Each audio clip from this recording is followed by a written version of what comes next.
A paz do Senhor, seja bem-vindo, seja bem-vinda ao canal do professor Álvaro Bruno para mais uma videoaula da Escola Bíblica Dominical, lição de adultos, do dia 30 de maio de 2021, lição número 9, o Ministério de Pastor. Dê já aqui embaixo o seu gostei, já deixa aí alguns comentários, alguma participação e vamos então à nossa lição 9, texto áureo. Eu sou o bom pastor dá a vida pelas suas ovelhas. João capítulo 10, o versículo de número 11. Verdade prática, por meio do ministério pastoral, conduzimos as ovelhas ao Supremo Pastor, Jesus Cristo. Leitura bíblica em classe se encontra no Evangelho de João, capítulo 10, versículos 11 e 14, Tito, capítulo 1, do versículo 7 ao 11, e 1 Pedro, capítulo 5, do versículo 2 ao 4. Eu sou o bom pastor. O bom pastor dá a sua vida pelas ovelhas. Eu sou o bom pastor e conheço as minhas ovelhas, e das minhas sou conhecido. Tito 1. Porque convém que o bispo seja irrepreensível como despenseiro da casa de Deus, não soberbo, nem iracundo, nem dado ao vinho, nem espancador, nem cobiçoso de torpe ganância, mas dado à hospitalidade, amigo do bem, moderado, justo, santo, temperante, retendo firme a fiel palavra que é conforme a doutrina, para que seja poderoso tanto para admoestar com a sã doutrina, como para convencer os contradizentes. Porque há muitos desordenados, faladores, vãos e enganadores, principalmente os da circuncisão, aos quais convém tapar a boca, homens que transtornam casas inteiras, ensinando o que não convém por torpe ganância. 1 Pedro 5, apacentai o rebanho de Deus que está entre vós, tendo cuidado dele, não por força, mas voluntariamente, nem por torpe ganância, mas de ânimo pronto, nem como tendo domínio sobre a herança de Deus, mas servindo de exemplo ao rebanho. E quando aparecer o sumo pastor, alcançareis a incorruptível coroa de glória. Os objetivos dessa lição: primeiro, reconhecer o papel fundamental de Jesus como o sumo pastor, classificar as características de um verdadeiro pastor e conscientizar-se da missão do ministério pastoral. Na introdução, nós observamos na palavra-chave pastor significa guia espiritual. Na introdução ele diz que ser pastor sempre foi uma tarefa árdua. Muitas são as demandas internas e externas da igreja local, entre elas o cuidado para com as pessoas do rebanho, visita a enfermos, questões relacionadas à administração eclesiástica e o constante desafio de se dedicar à oração, à pregação e ao ensino da palavra.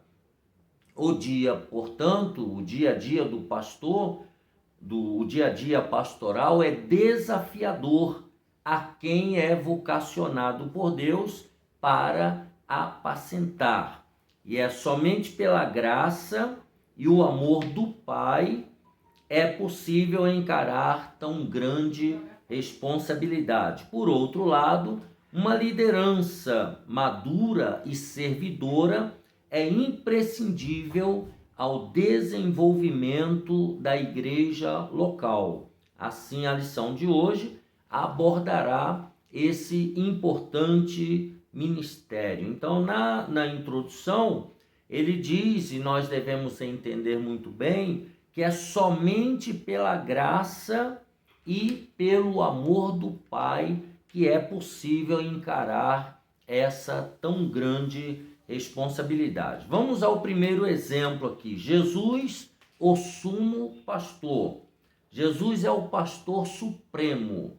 A expressão grande pastor das ovelhas, que aparece em Hebreus 13, 20, se você puder, abra aí a sua Bíblia de Estudo Pentecostal, a melhor Bíblia de Estudo do Brasil, vai até Hebreus capítulo 13, o versículo 20, que é a referência que ele faz. Ora, o Deus de paz, que pelo sangue do concerto eterno tornou a trazer dos mortos a nosso Senhor Jesus Cristo, grande pastor das ovelhas, ou supremo pastor, né? Refere-se diretamente à sublimidade do Senhor Jesus como pastor do Novo Testamento, marcado pela humildade e despojamento da sua glória. Ele foi chamado grande em seu nascimento. Em Lucas 1,32, o nosso irmão Lucas, ele faz essa referência a Cristo como grande pastor, né? Como o mais importante. Diz: este será grande e será chamado Filho do Altíssimo, e o Senhor Deus lhe dará o trono de Davi, seu pai. Então nós vemos aqui Jesus já sendo chamado grande. Esse adjetivo grande enfatiza o quanto o Nazareno é incomparável e mediador da nova aliança de Deus com os homens. Jesus Cristo, ele é o supremo pastor em todos os aspectos. Ele venceu a morte e libertou o homem da prisão do pecado. Ele é Deus. Jesus, conquanto viveu aqui na terra como homem, ele nunca deixou de ser Deus. Ele abriu mão dos seus atributos para viver como homem, sentir o que os homens sentem, conhecer as dores. Ele foi um homem de dores. Isaías 53 fala sobre isso, mas não significa que ele deixou de ser Deus nem por um minuto sequer. Essa é a nossa linha de interpretação da Bíblia. Ele é o supremo pastor e em todos os aspectos, porque ele era, como homem, ele era homem e ele era Deus. 100% homem, 100% Deus. Ainda que tenha vivido 33 anos como se fosse um homem normal, e ele era um homem normal como eu e você, guardadas as devidas proporções. Então Jesus é o pastor supremo. Segundo o subtópico, o pastor conhece as suas ovelhas, né?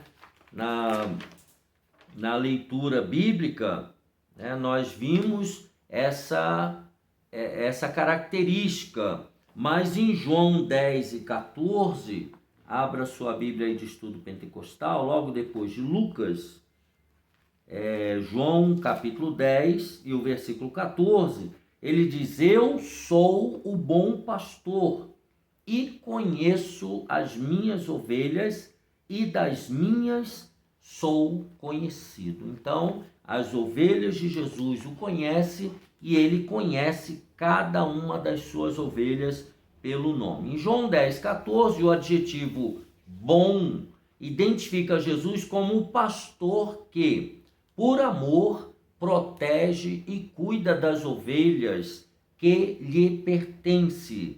Por isso, ele é o bom pastor. Tal expressão designa ainda a intimidade entre o sumo pastor e as suas ovelhas. Estas ovelhas não ouvem a voz de outro pastor. O bondoso Salvador conhece a sua igreja por inteiro e se relaciona com cada membro. Lá em João 10, se você não fechou a sua Bíblia de estudo pentecostal, no versículo 5 diz: mas de modo nenhum seguirão o estranho, antes fugirão dele, porque não conhecem a voz dos estranhos. No versículo 15, ele diz: assim como o Pai me conhece a mim, também eu conheço o Pai, e dou a minha vida pelas ovelhas. Então, Jesus, ele é o bom pastor, porque ele cuida, ele protege, ele conhece cada uma das suas ovelhas, e cada uma das suas ovelhas conhece o seu pastor, que é Jesus de Nazaré. Mas vamos ao subtópico 3, o pastor dá a vida pelas ovelhas. Uma das principais fontes da economia israelita era o trabalho pastoril. Os pastores cuidavam das ovelhas para delas obterem o lucro diário. Este é o contexto de que se valeu o Senhor Jesus para referir-se ao ensinamento contido na expressão: o bom pastor dá a sua vida pelas ovelhas, João 10 e 11. Aqui, diferente dos pastores que garantiam seu sustento no campo através do uso das ovelhas, o Mestre Jesus mostra a disposição em dar a própria vida pelo seu rebanho, no versículo 15, conforme nós já lemos agora há pouco. Os verdadeiros pastores da igreja devem imitar o sumo pastor Jesus.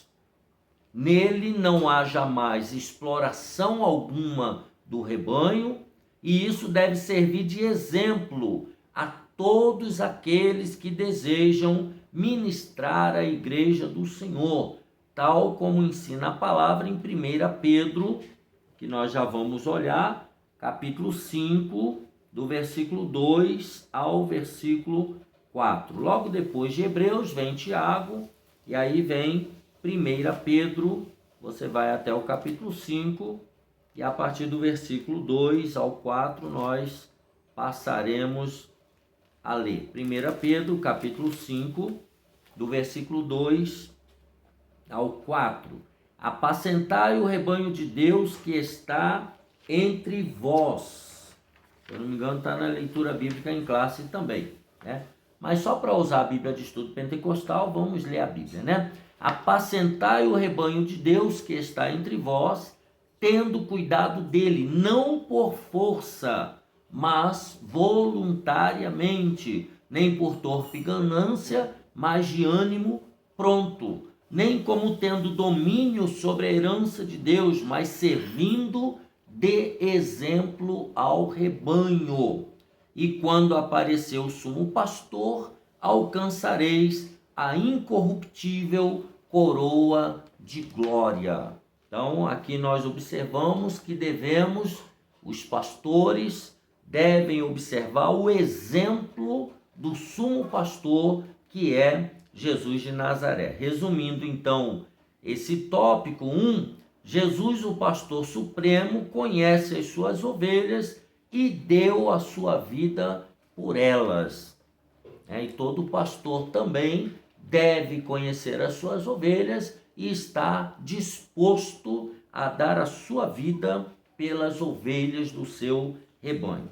Vamos a algumas questões aqui. A primeira e única, né, desse tópico aí. A expressão grande pastor das ovelhas, que aparece em Hebreus 13, 20, está diretamente ligada a quê? É só você olhar aí o primeiro tópico que você vai entender e já vai responder, tá? Vamos ao tópico 2, as características do verdadeiro pastor, né? Subtópico 1, caráter íntegro.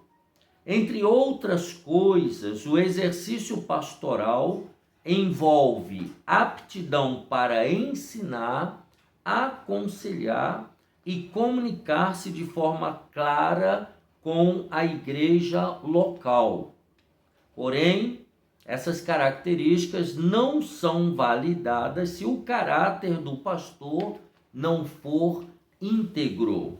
Então, além dele ter aptidão para ensinar, aconselhar e falar de maneira clara com o seu rebanho, ele precisa ter integridade, ele precisa ter um caráter íntegro. Uma das piores queixas que se pode ouvir acerca de um ministro é que sua palavra pastoral não se coaduna com a sua vida, ou seja, aquilo que ele prega não está de acordo com aquilo que ele vive. Como pode o líder falar sobre honestidade e ser desonesto? De simplicidade e mostrar-se esbanjador? De humildade e comportar-se soberbo? A melhor palavra pastoral é a vida do pastor, em sintonia com a mensagem do evangelho que ele proclama. Ou seja, a vida do pastor, ela precisa falar mais alto do que as suas próprias palavras. Mateus 7, 24, Jesus fala sobre isso. Mateus 7, do 24 ao 27, ele diz: todo aquele, pois, que escuta estas minhas palavras e as pratica, assemelhá-lo-ei ao homem prudente, que edificou a sua casa sobre a rocha.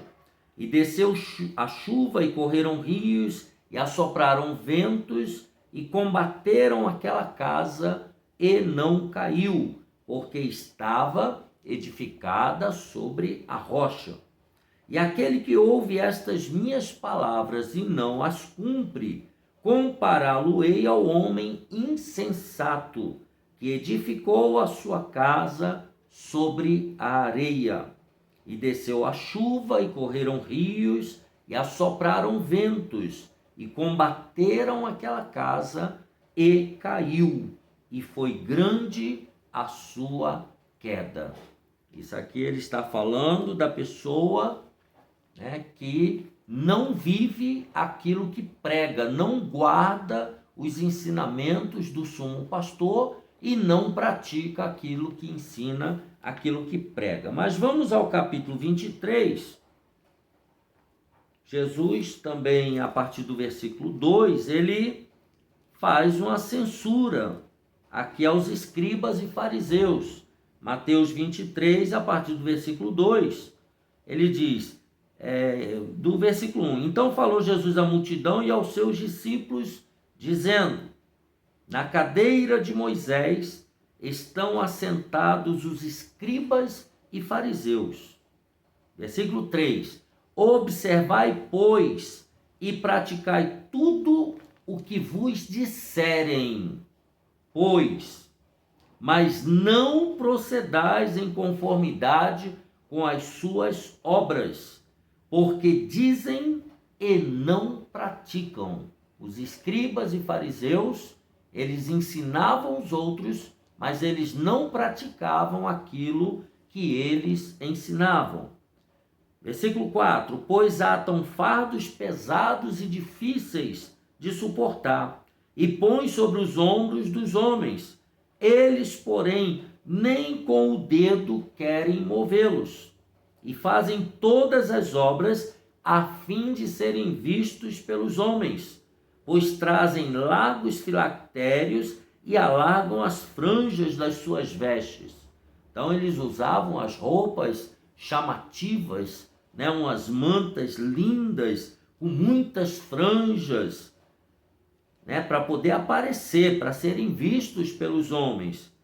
Versículo 6: e ama os primeiros lugares nas ceias e as primeiras cadeiras nas sinagogas. Eles gostavam de ficar bem na frente para serem vistos por todos. E amam as saudações nas praças e o serem chamados pelos homens, Rabi, Rabi.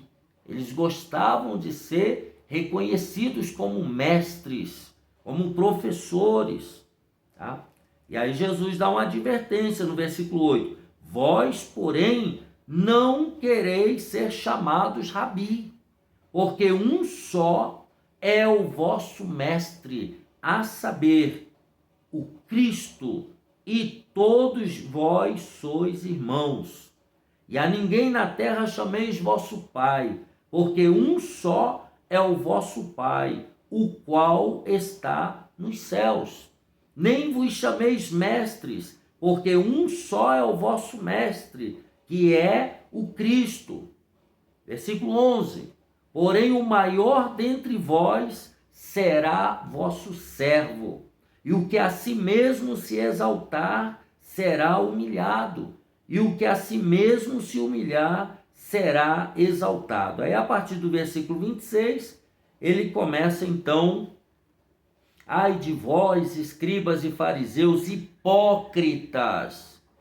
Aí no versículo 14 a mesma coisa: ai de vós, e vai chamando os escribas e fariseus de hipócritas, tá? Até quase o final, até o versículo 27, 29, né? Ele vai chamando aí depois de raça de víboras, serpentes, né? Então veja que é muito grave a pessoa que vive sem ser aquilo que ela prega, sem dar o exemplo. Então é necessário ter um caráter íntegro.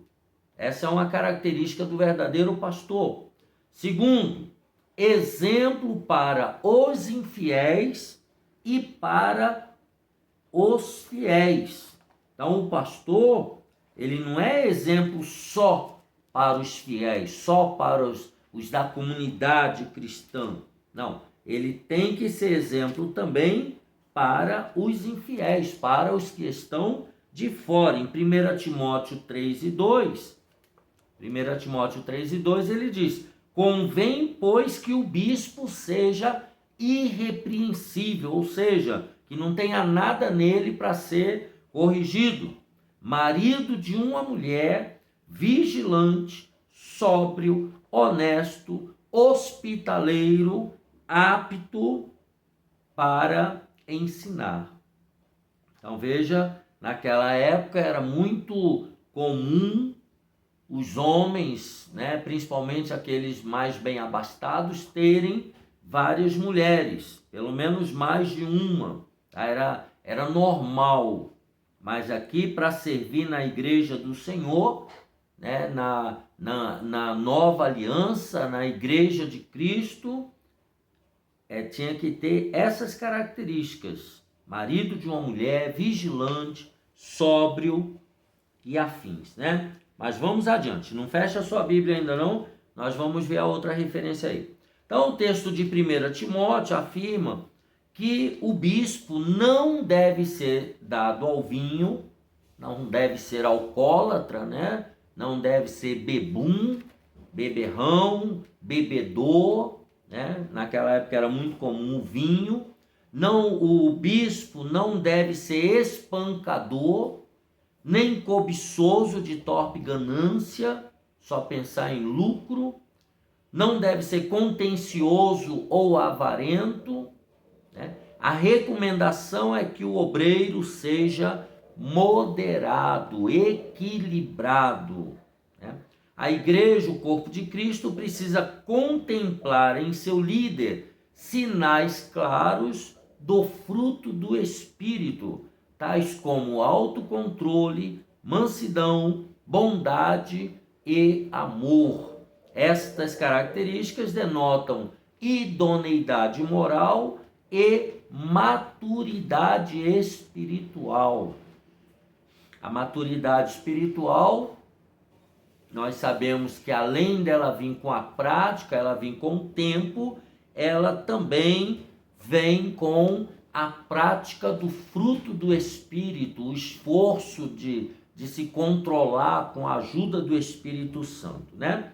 A mesma postura moral que o pastor atesta aos fiéis deve também ser demonstrada igualmente aos infiéis. 1 Timóteo 3,7, eu pedi para você não fechar a sua Bíblia, ele diz assim, convém também que tenha bom testemunho dos que estão de fora, para que não caia em afronta e no laço do diabo. Então isso aqui é ser exemplo para os fiéis e ser exemplo também para os de fora, para os chamados infiéis. Subtópico 3, exemplo para a família.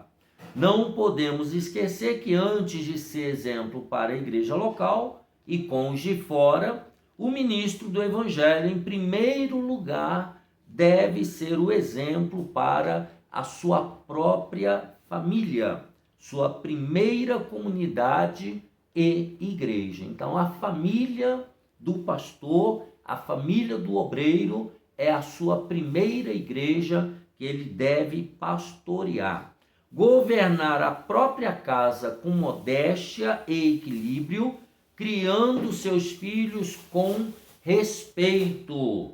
Se você puder, volte aí, é 1 Timóteo, capítulo 3, versículo 4.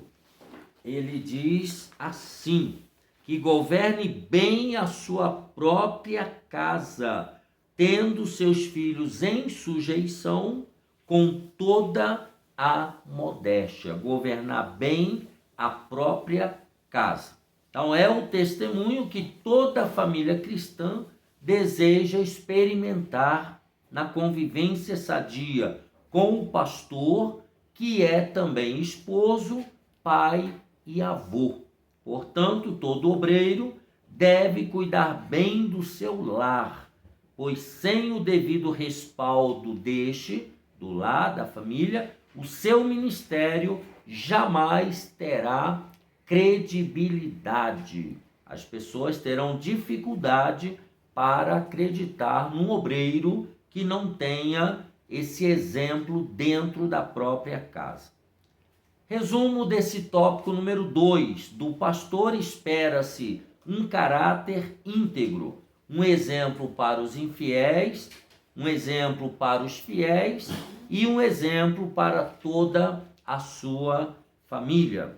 Perguntas aí, 2 perguntinhas para você exercitar.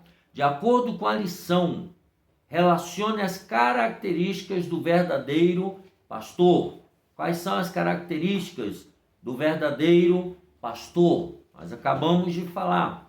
Segundo o texto de 1 Timóteo 3, 2 e 3, que nós acabamos de ler, cite o que o pastor não pode ser. O que há de negativo que o pastor precisa evitar? Essa é a questão número 3. E você dê uma olhadinha aí, por gentileza, responda, se tiver alguma observação, coloque aí no final do nosso vídeo como comentário. Vamos ao tópico 3. Então já vimos o tópico 1, Jesus como sumo pastor. Segundo, as características do verdadeiro pastor. E número 3, o ministério pastoral. O que o pastor faz? Qual é a missão do pastor? Vamos ver. Subtópico 1, a missão do pastor. O termo pastor, do grego poimen, no Novo Testamento tem o significado de apacentador de ovelhas, cuidador de ovelhas. De acordo com essa definição, podemos então afirmar que a principal missão de um ministro é cuidar das pessoas que receberam Cristo como Salvador, dando-lhes alimento espiritual através do ensino da palavra de Deus, como encontramos no livro do profeta Isaías. Isaías capítulo 40 e o versículo 11. Pegue aí a sua Bíblia de Estudo Pentecostal e abra aí em Isaías 40 e o versículo 11, que diz assim: como pastor apacentará o seu rebanho, entre os braços recolherá os cordeirinhos e os levará no seu regaço. As que amamentam, ele as guiará mansamente. Então veja que essa definição aí dada em Isaías demonstra o amor desse pastor pelas suas ovelhas. Carregará os cordeirinhos no braço, no colo, e aquelas que amamentam, ele as guiará com cuidado, com mansidão. Então essa é a definição do profeta Isaías. O verdadeiro pastor cuida das ovelhas com zeloso amor e compaixão, entregando-se totalmente às suas demandas ou entregando-se totalmente ao cuidado das suas ovelhas, sejam as mais velhas, seja as que estão mais novas, né, as que estão com um bebezinho novo, né? Então o verdadeiro pastor, ele tem que ter amor e compaixão pelas suas ovelhas. Essa é a missão do cuidador de ovelhas, do pastor. Segundo subtópico, número 2, uma missão polivalente. Vamos ver. A missão pastoral também é múltipla e variada, pois o ministério envolve o ensinamento, vamos lá então, aconselhamento, evangelização e missões, bem como a pregação expositiva da palavra de Deus, que é o seu mais importante empreendimento. Então veja, ele tem que ensinar, aconselhar, evangelizar, fazer a obra missionária e ainda pregar expositivamente a palavra de Deus, que é o alimento que é dado aos crentes, às ovelhas de Jesus. Para além dessas responsabilidades, ou seja, a sua polivalência, o pastor ainda age como um bom conciliador e administrador eclesiástico dos bens e recursos humanos disponíveis para toda boa obra da igreja local. Então ele também precisa ser conciliador e administrador eclesiástico. Então veja que há uma polivalência nessa chamada pastoral. Está também sob os seus cuidados a gestão eficiente e honesta dos bens materiais, patrimoniais e das finanças da igreja local. Então são cuidados dessa gestão, dessa polivalência da chamada pastoral, né? A gestão eficiente e honesta dos bens materiais, patrimoniais e das finanças da igreja local. Então veja que é uma missão polivalente, né? O pastor, ele tem que ser um pouco psicólogo, psicanalista, empreendedor, administrador, economista. Ele tem que conhecer um pouquinho de cada área da vida social, né, da sociedade, para ele poder aplicar no seu trabalho polivalente dentro da obra de Deus. Vamos ao subtópico 3, o cuidado contra os falsos profetas ou contra os falsos pastores. Quando Deus levantou Ezequiel como profeta de Israel, ele ordenou-lhe que repreendesse os pastores infiéis da nação. Então havia na época de Ezequiel os pastores mentirosos, fingidos, infiéis. O Altíssimo considerava como falsos pastores os que apacentavam a si mesmos e não as ovelhas. Abra aí Ezequiel capítulo 34 e vamos ler o que Deus fala através de Ezequiel, fala para Ezequiel e através de Ezequiel. Ezequiel 34:2, ele diz assim: filho do homem, Deus falando a Ezequiel, profetiza contra os pastores de Israel. Profetiza e dize aos pastores: assim diz o Senhor Jeová, ai dos pastores de Israel, que se apacentam a si mesmos, não apacentarão os pastores as ovelhas? Ou seja, eles não estavam cumprindo a sua chamada, eles não estavam cuidando do rebanho, eles estavam cuidando de si mesmos e se aproveitando do rebanho. Segundo, exploravam o rebanho e não o poupavam. Versículo 3: comeis a gordura e vos vestis da lã e degolais o cevado, mas não apacentais as ovelhas. Eles estavam lucrando para o seu próprio benefício. Não demonstravam amor pelas ovelhas, fazendo com que elas se dispersassem. Do versículo 4 ao 6, ele fala assim: a fraca, está falando da ovelha, a fraca não fortalecestes, e a doente não curastes, e a quebrada não ligastes, e a desgarrada não tornastes a trazer, e a perdida não buscastes, mas dominais sobre elas com rigor e dureza.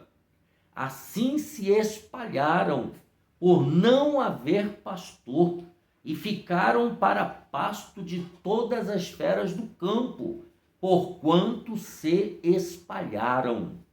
As minhas ovelhas andam desgarradas por todos os montes e por todo o alto outeiro. Sim, as minhas ovelhas andam espalhadas por toda a face da terra, sem haver quem as procure, nem quem as busque.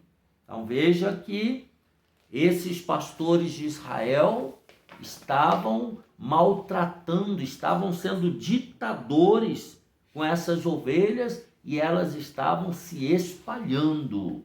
Não sei se você consegue observar que hoje em dia não é muito diferente, né? Por isso que existe até a classe dos desigrejados, né? As pessoas que não querem saber de igreja, não querem saber de pastor, agora elas querem ser crente em casa. Elas querem elas mesmas se pastorearem. Por quê? Porque sofreram provavelmente na mão de mercenários, né? Possivelmente. Mas vamos a dizer, o próprio Deus é contra os falsos pastores. Do versículo 8 ao 10 de Ezequiel 34, ele fala: vivo eu, diz o Senhor Jeová, visto que as minhas ovelhas foram entregues à rapina e vieram a servir de pasto a todas as feras do campo, por falta de pastor. E os meus pastores não procuram as minhas ovelhas, pois se apacentam a si mesmos e não apacentam as minhas ovelhas. Portanto, ó pastores, ouvi a palavra do Senhor. Assim diz o Senhor Jeová: eis que eu estou contra os pastores e demandarei as minhas ovelhas da sua mão, e eles deixarão de apacentar as ovelhas e não se apacentarão mais a si mesmos, e livrarei as minhas ovelhas da sua boca, e lhes não servirão mais de pasto. Então veja o que Deus está falando para os falsos pastores, né? Ele inspirou também o apóstolo Paulo, Deus inspirou o apóstolo Paulo a escrever para Tito, quando dá sua instrução pastoral ao jovem obreiro, que este retivesse firme a fiel palavra, que é conforme a doutrina, para que seja poderoso tanto para admoestar com a sã doutrina, como para convencer os contradizentes, porque há muitos desordenados, faladores, vãos e enganadores, aos quais convém tapar a boca. Tito 1, do versículo 9 ao 11. Então veja que o pastor de uma igreja, um pastor de um rebanho, ele precisa ter cuidado contra os falsos pastores, porque o próprio Deus, usando Ezequiel, falou sobre isso. Então, resumindo esse tópico número 3, a missão do pastor ela é múltipla, pois ele cuida desde os assuntos espirituais até os mais terrenos. Pergunta aí qual o significado do termo pastor no Novo Testamento. E a outra pergunta, qual é a principal missão de um ministro? Que Deus te abençoe e te guarde, que essa lição, o ministério de pastor, possa ter edificado a sua vida como tem edificado a minha. Deixa aqui embaixo o seu gostei, um abraço apertado, a paz do Senhor e até a próxima, se Deus quiser.